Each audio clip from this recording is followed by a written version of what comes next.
আগে হুজুর কি হচ্ছে সব রাজ্যে আমার? কি হচ্ছে?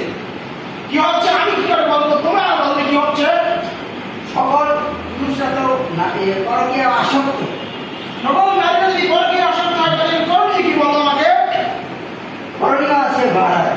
উপায় কি বলো তাড়াতাড়ি? আব্দুল্লাহপুরে ফেরার বাড়ির নিচে আছে কলিকাতা হারবার। তাহলে আজই নিয়ে আসো। বাড়াইতে সেনাপতি কোথায় যাচ্ছ? নিয়ে আসো, আরো খবর আছে। শুনেছি শুনেছি আমার রাজ্যের সকল ছাত্রীদের নাকি ফেল করেছে। কি হয়েছে বলো দেখি।